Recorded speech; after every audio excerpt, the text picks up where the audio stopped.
Hmm. I think about the future a lot. Dreaming is a technology. It's available to all of us. And so I think it's really important to come Love that. together, specifically to come together to dream about our futures, which are so deeply rooted in the places where we live. Watch some tech bro make this a phrase.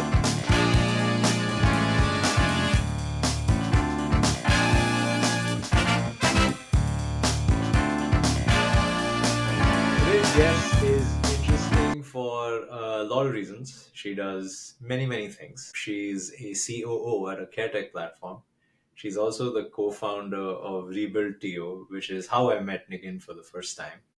And she writes a newsletter called Metaformative for visionaries and revolutionaries. Negin, welcome to the show. Thank you. Thanks for having me. Of course. I think you're a very interesting person for a lot of reasons. One of the reasons being that your style of writing stands out. I really admire your clarity of expression because I've been reading your newsletter for the last, I want to say, 4 months now.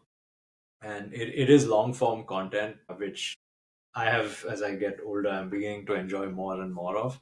Just moving away from the doom scrolling aspect of it. And the other piece that I find very interesting is you're also a futurist. Now, I've never met someone who calls themselves that. So, what does that mean? Tell us more. Great question. It's like an identity I've been aspiring to and then trying on now a little bit more. Hmm. I think about the future a lot, and I think from my understanding of kind of traditional futurism, which is, compared to a lot of other labels or positions, open to interpretation in a Hmm. variety of ways. But I think for me, futurism or being a futurist means you think about the future while also thinking about the past, because a lot of where we're headed is, you can look to the past to see what cycles are coming or what trends might be happening. It's not predictions, it's not based on feelings or philosophies. Now, that doesn't mean that you can't be a futurist philosopher or a futurist designer or a futurist writer, but I think being a futurist is really a combination of looking at like historical data, current data, and then synthesizing that data and stories within our culture and our society and cross culturally as well to make speculations about where we might be heading. Very cool. Very cool. And for, yeah, this is a bit of a simplification, but what do you think is going to change, but not really in the next 10 years? Given there's this whole, well, it wouldn't be a podcast if we didn't talk about AI. So, What do I think is going to change but not really? mhm. My gosh. I only ask the hard hitting questions on I know this. you just came at me like right from the get-go like a 1-2 punch. Okay, what do I think is going to change but not really? I think that, a lot of industries will change. Mhm. But I think our relationship to ourselves, our desire to understand the existential nature of reality and our existence, I think we will have different ways of exploring that, but I don't think we're going to necessarily like answer any of those questions. So while there will be a lot of Mm. tangible, change in a lot of different industries, I think the human condition it will continue to be a mystery to some extent. For some, spirituality provides them with some answers. For others, it's science or technology or a combination of things. Mhm. But I think that our curiosity and our desire to want to keep expanding into our potential, I don't think that's going to change. I love that. I love that. The meaning of life will always be an existential question. Yeah, I like it. Very cool. I want to dive more into the Rebuild TO project that you've been working on. How did that come to be, and why was that important to you in the first place? Yeah, it was just over a year ago now that I love New York. New York is one of my favorite cities in the world, and I'm not alone in that as I see Yeah, you nodding your head. New York's great. New York's amazing, and I fell in love with it when I went the first time. I think I was 19, And every time I've gone back since, my love hasn't decreased or changed in any way. In fact, I would say it's grown. My admiration and appreciation for the city, for the culture, for the way that people show up in that space. And while I was always a lover of New York, I remember coming back to Toronto after every trip and being like, but Toronto's home. Toronto's home. I love Toronto. I was a Toronto rep. I like did a lot of, cultural programming and city building and community building pre-COVID. And so it was never a question to me of whether I was going to live here or not until COVID happened. Hmm. And as some folks know, for those who might be listening to this who live in Toronto or maybe beyond, there were different lockdown protocols all across the world, and Toronto unfortunately had one of the worst protocols and lockdowns and longest lockdowns in the world in terms of cities. And that really did something to us that I think even prior to that, maybe we didn't really have the strongest sense of shared identity in the city. That was Hmm. always something I think that was mentioned, that Toronto doesn't really know who it is. And when I felt myself falling out of love, it was such a painful experience because a city is not just somewhere you live, it's your home. And so falling out of love with your home, for someone like me who's already left home several times in different Hmm. capacities, I'm a two-time refugee. I've lived in different places. I don't have the concept of home that some people do in terms of going back to family because my family's separated. So it was such a grief-filled experience to be like, and now I'm not in love with the city, and now I'm considering leaving the city. But where do I go? And so I went down this whole like existential, speaking of existential, I went down the existential path of asking myself all of these questions about what it means to live somewhere and what it means to invest in that place and in the future, and why do we choose one place over another to live. Hmm. And for me, it became very clear that I live here because of family and community, and that it would be extremely hard for me to leave, for many reasons. One being that I am like a caregiver for my family, especially in an emotional way. And so not being close to them is not really an option for me for an extended period of time. And so I was like, okay, well, I can't accept the status quo and I can't really leave. So my only option is to create change. I was having several conversations with different folks at that time who had very similar sentiments. And I don't know, it was very strange. One morning I just woke up from a dream and it was like, RebuildTO, go post on Instagram right now and register the domain.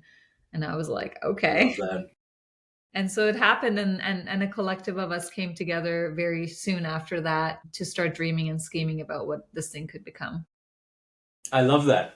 Yeah, I actually saw your first Instagram post because Anita shared it on her Instagram. Shout out Anita, how you doing?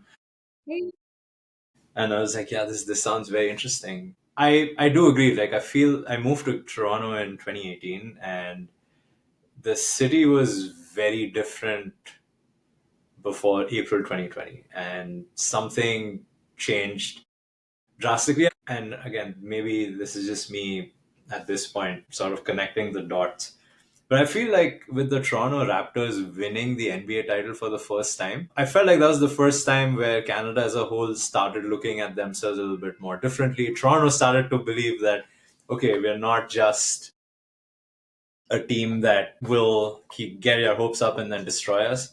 And then COVID hit, and then everything sort of went downhill since then. What's the vision for RebuildTO?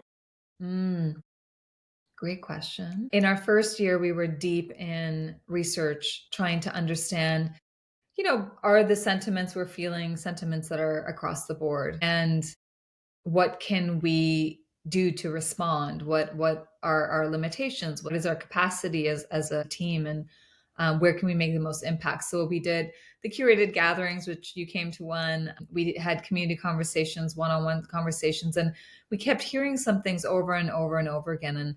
And I can say confidently that after a year of research and storytelling, that we are ready to embark on our next adventure in 2025. I'll plant a little seed that it's going to be Okay.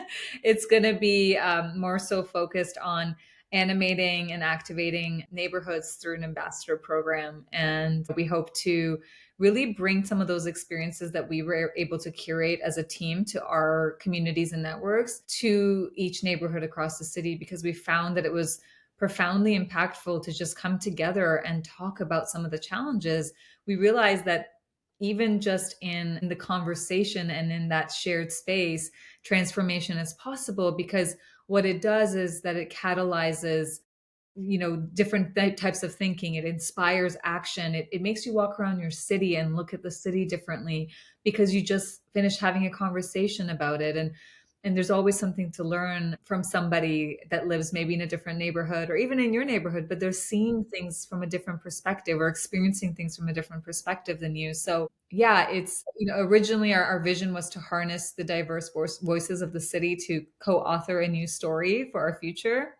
And that's still in many ways true. And I think ultimately what we're moving towards is almost a decentralized movement that can empower, enable, provide some sort of sandbox for folks who Mhm. want to get engaged, who want to give back and contribute to their city and neighborhood and their community, to have some sort of like cohesive way to do that, like being a part of something that's just bigger than maybe one person's idea or a small group's idea. Like, how can we come together and work towards a shared vision and a shared future? Because I think the city has a lot of potential. I think every city has a lot of potential, but as someone who's lived here for Especially Toronto. 29 years, there's a lot of untapped potential here. Yeah, that's super exciting. Could you give us an example of what an activation could look like? Yeah, for sure. I mean, even if we look back to our curated gatherings, which you were a part of, Yes. Actually, could you tell people more about the curated gatherings? I had a great time. I thought they were really cool. Made a yeah, few new friends out of it. yeah, our product team came together and we imagined just an experience where folks feel that sense of connection and belonging and have the space to not just talk about how the traffic is right now in the Mhm. city, but also about what are some of your favorite memories and neighborhoods. What does home mean to you? Where do you feel most connected to other people? Like in what moments? And that vulnerable conversation in relation to a physical space that we call our home, it just catalyzed so much inspiration. And people reached out to us afterwards just saying that it was really powerful to be in circle with folks talking about things that we don't often get a chance to talk about.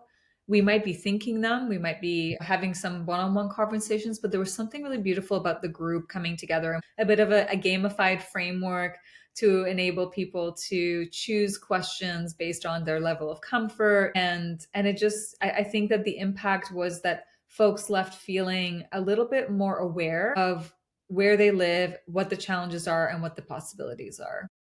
And as I hope you continue to do more of them because I feel like people will benefit from just attending events like those. I feel like we need more offline things to do, for lack of a better word. And as much as AI starts taking over stuff, are you finding people in your circle starting to get more exhausted of their screens? Because in mine, like, people are now actively trying to ditch their phones, trying to ditch their screens as much as possible. Absolutely. I think it's not our natural way of being. And I think that beyond exhaustion, it really psychologically impacts us in ways that I don't think we've truly understood yet. Hmm. We need human to human connection. We need eye contact. We need to feel into each other's energies in a room. We can't do that yet on a screen. I'm not saying the technology isn't going to evolve. And, I believe in technology. I'm a huge fan of technological progress. And I also believe that we need to counter that with that deep natural state that we require as human beings. We're not cyborgs yet, close enough, but not yet. Um, Maybe another 20 years. yeah, exactly. We need to be in nature. We need to share space together. And I also just think there's something really isolating about remote work, which I'm Mhm. sure, I'm not the only one that feels this way, but there's something about the synergy that happens when you're sitting around a table together, when you're taking real tangible sticky notes and putting them on a Yeah. wall. And I think you come up with better ideas, and you end up having better synthesis when you share space and you can build on each other's ideas. I feel like the way people act on virtual platforms is a kind of a similar to the way people act in their cars when they're driving on the street. Like, I don't know, I kind of have a little bit of road rage. I'm just gonna come clean. And like the way that I So feel, you're the one that nearly ran me down the yes, road. Got it. yeah, sorry about that. Yeah, like I just feel like we have different permissions and conditions in our car, but like the way I might get upset at someone like cutting me off on the road Right. when I'm in my car is never the way I would get upset if we were like walking on the sidewalk together and they happen to like, I don't know, cut me off by crossing the street. So I just think it does something. It That's is so like, interesting. That's such a good, that's a really good analogy. Huh. I'm this going to is where use you tell this. me you also have road rage so that we can be. I actually take transit, so my rage is more with the TTC not showing up on time and randomly breaking down 20 times a day. But the beauty of the TTC breaking down is there's 100 other people with you who are as pissed off as you are, and then that's a shared, not a fun experience, but a shared experience nonetheless. In fact, I actually tell a lot of, I'm getting to that age where younger people or people early on in their careers ask me for advice, which I think is insane because I'm also in my first year of my career, so I don't get it. And it's usually, I tell them like go into the office as much as you can. No one's questioning how productive someone is, whether they're in office or at home.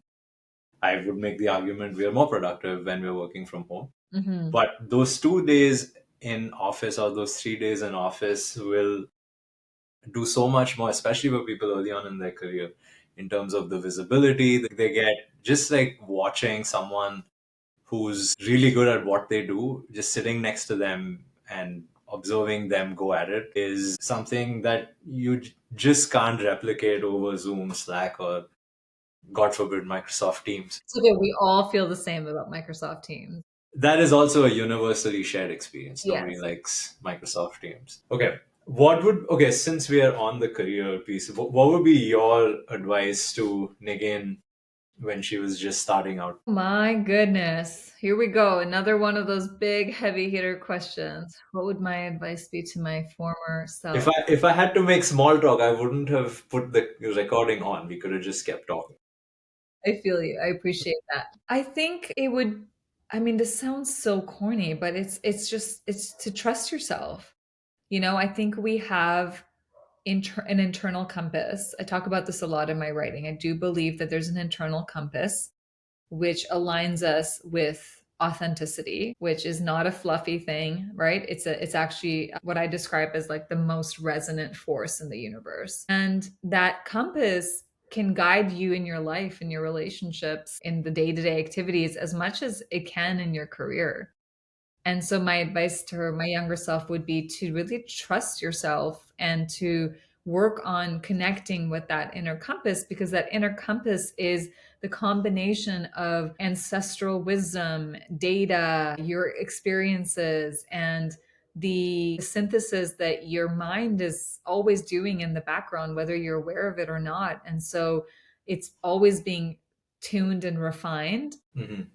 and trusting it, and trust in general, to me doesn't mean that we don't mess up or that we don't make the wrong decisions. I Sure. think it just means that we know that we are going to make the most authentic decision in that moment, and then be able to respond to the next moment with the same level of authenticity, whether that's good or bad, or what was intended or not. I really feel that we need to trust ourselves a little bit more with our careers.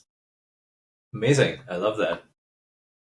Talking about RebuildTO again, for someone who's listening and probably lives in Toronto or lives in any other city, and is feeling the same way about this, would it be right to say a sense of decline about the city? How should they get started? Because I know there's a lot of people who feel that way about their respective cities but don't know what to do or where to begin. So we know step one is buying the domain name, but what is how can they get started outside of that? That's a good question. I would say that my first response to that is that everyone's already empowered to create change. You are born to be a change maker. That's why you're here in this timeline. And those feelings that we're feeling, which I would describe more so as hopelessness than anything else, that's a tool. Hopelessness is a tool for change, just like hope is a tool for change, right? And so I would say, practically speaking, find a few people that feel the same way you do in regards to feeling the sense of something is missing or something needs to change, and the desire to want to create that change, and then come together and dream. Dreaming is a technology. It's available to all of us, and so I think it's really important to come Love that. together, specifically to come together to dream about our futures, which are so deeply rooted in the places where we live. Amazing. I love that. Dreaming as a technology. Watch some tech bro make this a phrase, and not me. I'm not a tech bro. I just work in tech, but I'm not a bro. That's really interesting. First, you heard it here first. Yes, we can always go back to this moment and pinpoint down to the minute that you coined this term, and I was there to bask in the glory of that. Wow, dreaming as a technology. That is very I good. have That to is write very an good. essay about that. I'm going to put it down as one of my You should. You dreams should. of technology. Yeah. Speaking of which, talking about Metaformative, really, really good long form content. One of my favorite essays so far is Excellence, Not Perfection. That one really stuck with me because I sometimes definitely fall into the trap of it's not good enough, shouldn't be out there, should be left through. So I really enjoyed reading it. How do you decide what to write about? Because Mm. every topic, like, I sense there's an overarching theme, but at the same time you could read each essay by itself, and there's a wealth of wisdom to be pulled from. Well, thank you for sharing that. I go through the hero's journey every week when I'm writing, which starts with, oh my God, I don't know what I'm writing about. And then I'll journal and I'll get a bunch of like my observations out. And somewhere in the pages of journaling, a nugget will catch Mhm. me. And it'll be like, oh, what? No way. This is what I have to write about this week. And it's like I don't even choose. It's like I'm told, like, this is the thing. This is the thing Very to interesting. to unravel this week. And it really does feel like an unraveling for me every week. I am learning and growing and processing alongside all of the readers. It's not like I've figured something out. It's I am taking the time to process all of this and share it with you, and I'm learning in the process of doing so. And then sometimes, the idea just comes through because it connects to something that I wrote the week before, or it's maybe a challenging situation that I'm dealing with, or an observation I've made that week where I'm like, whoa, like that's really interesting. Like, am I curious enough to write a 2,000 word essay about that, or is it just like, is that just I'm still going to call it a tweet. Is that just a tweet? Hmm. Is it a tweet or is it an essay? And so, and sometimes it starts out with just a single line on, on a post on X, and then it We turns in. still call it Twitter here. I mean, Elon confused all of us with that. It was so unnecessary. But here we are now, conflicted. But yeah, I think writing is a transformative process. Writing is a tool for thinking. I don't know if you follow or read Paul Graham's essay. He's the founder I of Y do. Combinator. I'm sure you know, but for those who don't, who might be listening, he wrote a really wonderful essay on the future of writing. And I can't wait to write about it myself because I have a lot of opinions about this. But I think that the scariest part about how much I see folks kind of delegating to AI is that if you tell this thing to do everything for you, it's Hmm. basically doing your thinking for you. And now, okay, I get it. It's people are like, yeah, but it's like a calculator. It's like, yeah, you don't really need to do mental math, like unless you're like in a field where you do, but you really need to know how to think for yourself and to synthesize for yourself. And so I would say that one of the reasons why I'm writing every week is to keep my mind moving and to Mm. keep myself engaged and be a free thinker and not a dependent thinker. That's a really good point. I find,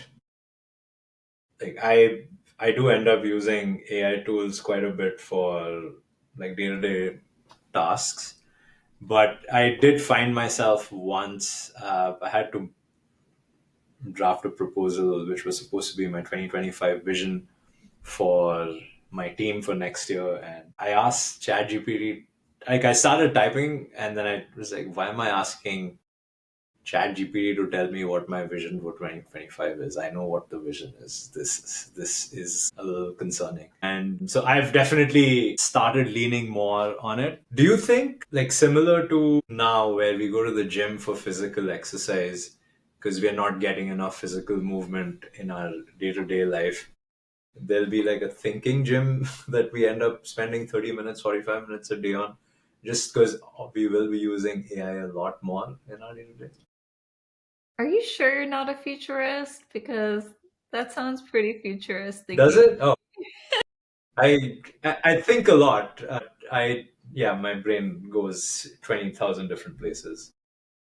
I definitely think that there are going to be maybe not like thinking gyms, but a lot more experiences designed to help us maintain or retain or expand our capabilities, our intelligence. And of course, I think it's important to know like there's different types of intelligence and thinking, and the nervous system is highly, highly intelligent. So it's not like, well, if you're not thinking, then you're going to lose your intelligence. No, absolutely not. Your body has its own intelligence. Your spirit has its own intelligence, and it's all interconnected as consciousness. But I think that thinking is important if you want to create, if you want to Hmm. build, if you want to make an impact in the world in a way that communicates to other. You need to communicate with other people, and you need to Right. let people know about your ideas and your visions. And so I think we will have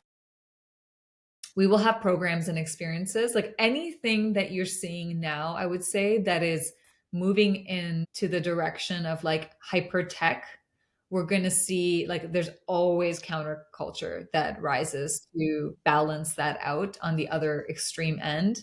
So, I'm one of the co-founders of an organization called Reset, and Reset was really ahead of its time 10 years ago when, we launched a digital detox platform, and it was like no work talk, no technology, no surveillance, and no real names. And you could kind of take on an identity for a weekend, and you were completely unplugged. And we weren't even on our phones and laptops as much then as we are now. Right. We were quite a bit, but we were definitely not like all remote working, and when I say all, it's like a lot of people. And Reset was inspired by a camp called Camp Grounded, which like basically this was their vision, was to create a world where there were experiences where you could get away from all of the reality, like the realities that make us less human in a way, right? And to rehumanize ourselves. And so, as someone who was so deeply connected to that vision and like wanted to bring that into the world, I think we're going to see 10,000 more resets in the future. I Hmm. think I think that a lot of either current brands and organizations are going to implement some sort of like tech-free day, or like we're going to see that Right. because we're going to see the impacts on our mental health, and we're going to see that it's not good. Yeah. It's also like my friends who are on the dating apps, I see how jaded they have gotten just because of this. Because it's like they're constantly swiping on a screen. You make small talk, and it's the same five questions you have, and then eventually someone somewhere agrees to meet for coffees. Half the dates don't even happen. But then I saw, in funnily enough, it was in New York as well, because there's something special in that city. Is they started doing this offline dating thing where on a wall they start putting up pictures of people, like whoever opted into it, with I think their social media handles, and then you were free to reach out to them. And I don't know what happened after, but it's starting to feel like people are now like it swung too much towards the cell phone, and now people are just trying to win back their time and their dopamine from scrolling endlessly. Mhm. Okay, what do you think New York does well that Toronto can learn from? Thought about this a lot, naturally. I had a feeling. Yeah. New York is, in my experience, the most expressed city in the world. It's the full spectrum of human expression. And that has pros and cons, a lot of different types of expression. I'm not saying it's all wonderful. But when I go there, I don't feel like folks are holding back who they are. I think it, for whatever reason, it's given permission to people to be themselves. So maybe it's that there is a frequency of authenticity in New York that is so felt. I always say when I land in New York, my body starts to vibrate because it's like I feel it from the airport. And I think part of it is just that it's a city full of expression, and that expression feels deeply authentic, or at least it does for me. It really resonates. Last time I was in New York, my Uber driver was like, "Oh, do you love New York?" I was like, "I love New York." He's like, "You must have a lot of energy because New York is for people who have a lot of energy." And I think that I've also heard people describe Toronto as a sleepy city. Like it's something sleepy here. It's like, and I don't think that you experience that. There's an aliveness in New York, and I think that aliveness comes from people feeling like they can be themselves and feeling Right. expressed. And also, I think there is a shared identity in New York. I don't even know what I would call it. Like I don't know if I have a label or a description of it, but I know that it has a brand. New Yorkers have a brand. Yeah. People want to go there because they want to be a part of that, brand. A friend of mine described it as the city of dreams, desires, and delusions. And I was like, that has to be most perfect description of New Yeah. York City. And another friend who lives there, actually used to live in Toronto but moved there, said there's something for everyone. No matter who you are, Hmm. there's something here just for you that you would deeply enjoy, something that would really resonate. And I think even though we live in the most diversity in the world in Toronto, we don't have that type of dynamic, diverse city experiences where Right. there's something for everybody. Yeah. New York has main character energy, and Toronto doesn't. I feel like Canada in general doesn't really have that. Like the US has major main character energy. I grew up in India, I grew up in Bombay, and Bombay and New York are very similar in the sense they're very high energy. Whatever your ambition level is, you'll find Mm. your path there. Both are very good food cities, which even Toronto is. But that's also something growing up in Bombay, which I've noticed in people that grew up in New York, is we tend to have a chip on the shoulder that, yeah, I'm from New York. And yeah, I don't know how we built that in Toronto. I, in general, believe that more people should have main character energy. Most people don't. And my stance on it is if you're not the main character in your own story, then what's even the point? Mm. So how can we go about instilling it in a city of 3 million people is a bit of a stretch, but how do we sort of start getting that into the mindset? And again, I go back to that 2019 NBA title. I feel like that was probably the closest we got where people started talking about themselves and about the city in that manner, but then it disappeared again. I have so many questions back for you. Oh, okay. I'm very curious about this main character energy because I think it's been a story that's been fed to us about there's always a main character, right? Hmm. In every story. And then there's supporting characters. And the main character goes on a hero's journey. And there's always heroes and villains and ordinary people. Hmm. And is that the story that we want to be a part of? Is that the story we want to write into the future? Does there need to be main character energy? What if there wasn't? What would happen if we thought of something different? Well, what would different look like? When you're going to watch a movie, if there is no main character, is that story appealing enough? Like who do you root for? Who do you love or hate? Either way. If everyone's kind of, you know what I mean? Like what would it look like? I guess I think about nature when I think about a system Hmm. that doesn't have like a main character, where I think about like the interdependency and interconnection of the forest or the oceans, right? Like Hmm. if I walk into a forest, I'm not like looking for the main character tree, you know? When you think about the ocean, you're not like, damn, sharks are the main character of the ocean. Like, I mean, it's all very subjective. I would argue sharks are the main character of the ocean. I Have would you say seen Jaws? I would say maybe whales, or like, have you seen those? color changing octopus? Like, hello, they're basically aliens. Like, I just think we need to re-examine what it means to shine. Like, there's something I think I think I know what you're kind of saying, where it's like when you have main character energy, you like you own who you are and you like go after what you Yeah. want. And I think that main character energy also reminds me of like Trump and Elon, you know, like it's this interesting like this spectrum goes both ways, right? Yeah. And so maybe that's why I always come back to authenticity, is that authenticity has nothing to do with being the main character Hmm. or not. It has to Interesting. do with being the most true version of yourself. And I think that in a city where everybody does that, the city will have inevitably main character energy. Because to me, the best main character energy is that character that's like you fall in love with those characters because they're so deeply themselves. Hmm. Yeah, I get it. So would it make sense to say like someone has to kick it off for people to start buying into the authenticity piece, and the person whose authenticity lies in being reticent and quiet can't drive that in a city because no one's really picking up on it because they're quiet and reticent, versus someone who is a little bit louder, a little bit more obnoxious, more polarizing for sure. And yeah, the two people you named are probably the most polarizing people on the planet right now. But it gets the conversation started, and eventually it trickles to the point where, like, yes, New York has people that do their own thing quietly and are thriving and living their best lives. But somewhere, and again, this also comes from me. I'm in sales. Like my job requires me to make noise all the time.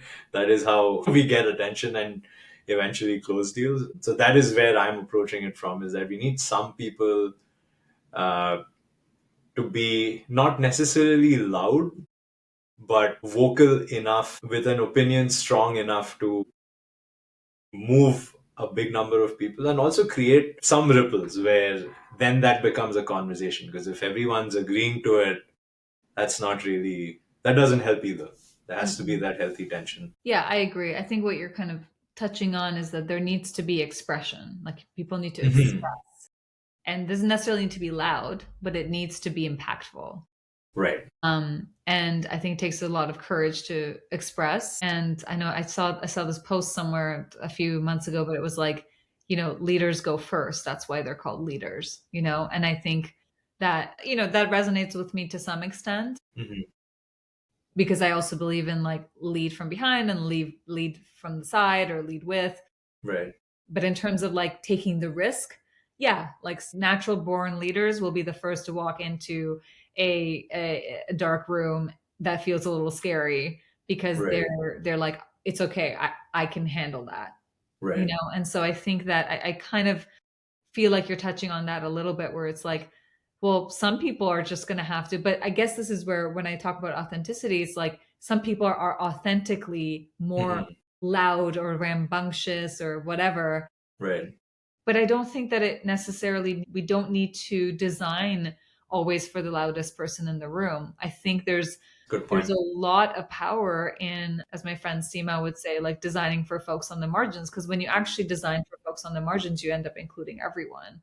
And not everyone in like, not, I'm not talking about like marketing, Mm. like build for everyone, talk to everyone. Right. I'm talking about Right. like in a city, you do need to create spaces that, connect with folks from different backgrounds. And so I feel that, the expression of New York makes New York special, and Hmm. the lack of expression in Toronto is what makes us feel sleepy. And so Right. the more we create opportunities for expression, which is why, again, we did those curated gatherings, because if you really think Right. about it, we just created space for people to express themselves. Hmm. And I think we underestimate how powerful expression is on its own, whether it's the invitation to wear an ugly sweater at a party, or it's the invitation to share your story. It's a pretty profound and resonant tool to express yourself. I love that. Wow. So with RebuildTO, as I said before, like my goal is anything beyond 4 listeners bonus to the show. We get slightly more than that. Um, and if someone's listening and is interested in learning more about RebuildTO or potentially getting more involved, how can they go about doing that? Email us, reach out. We'd love to hear from you. I think that if there is an inkling within you to do something about some of the challenges that you're personally facing or you see other folks facing or that you see that we collectively have to transmute, I would encourage you to think about if you're the person that can help create that change.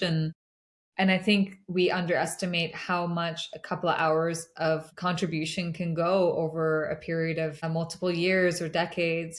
We always talk about at RebuildTO that like ultimately this thing keeps going, the way that it's currently going, we're going to have like hopefully thousands of people that are a part of making it happen. Like not just experiencing what we're doing, but like an initiative or an organization or a movement that's like built by 1,000 hands, that's Mhm. like it's not one person's vision, it's not one person's idea, it's you don't know where it starts and ends because so many people have touched it. And so if that resonates with you and you want to be one of those people and you believe in the power of collectives and people coming together, then I would just recommend that you follow that curiosity and reach out and see if there's an opportunity for you to get involved. Amazing.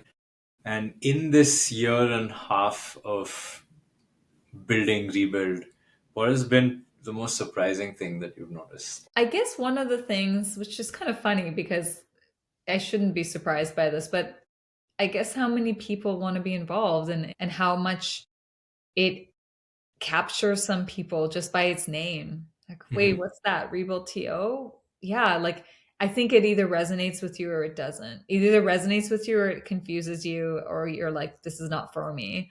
But when it's for you, it's really fascinating to see the way folks show up on the side of their desks, after work, after, putting the kids to bed. Like we've got folks with kids, we've got folks without, we've got folks who travel for work. Like people deeply care. And I think that's what gives me hope about not just the future for our city, but the world in general is you just need a few people who care a lot to come together and channel that energy into something that can be decentralized in some sort of way and be shared with other people.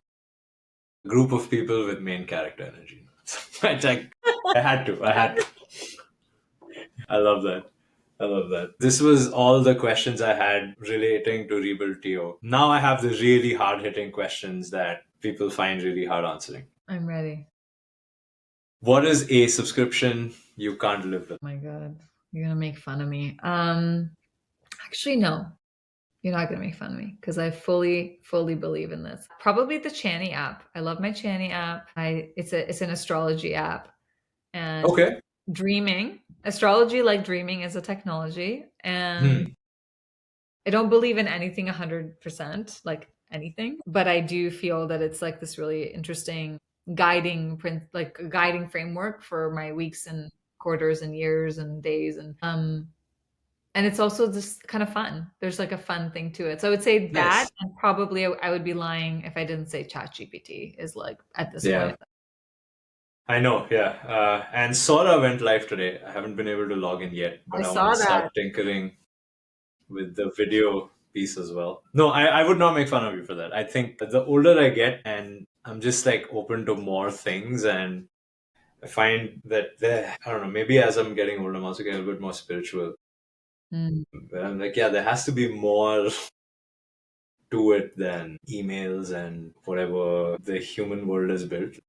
If the universe is infinite, like there shouldn't be a reason for us to be very rigid about anything. So that is good to know. The final question I have for you: what is your go-to hype song whenever you're feeling down? probably Still Dre by Dr. Dre. Nice. That is a good one. What's yours? That is a very good one. Mine, honestly, it keeps changing depending on what I feel like in the shower that day. I don't have, but I do end up going to 8 Mile a fair bit by Eminem.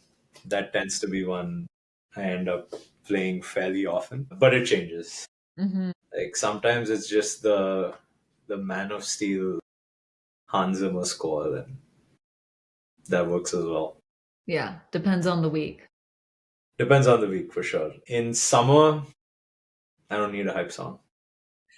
The sun is my is my hype song.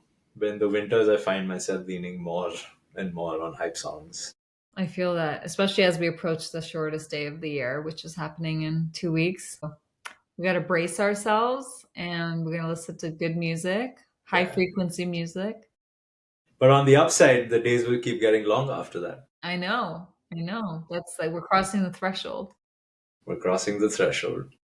Well, Negin, thank you so much for your time. I really enjoyed this conversation. I learned a lot, definitely a lot of good insights for me to take from, and also talk about it very knowledgeably in front of people. And when they ask me, wow, that's very insightful, I'll just be like, yeah, I didn't think of it. Most of the very insightful things I say, funnily enough, have come thanks to this podcast. I hope to see you again in the new year. And thank you. Thank you for tuning in. You. Thanks for having me. Thanks for the really interesting questions. Definitely a couple of them I didn't really know how to answer. So that's a mark of an interviewer who's done his research. And I really love that you're doing this. I think you're awesome. And I hope that we get to do it again sometime soon.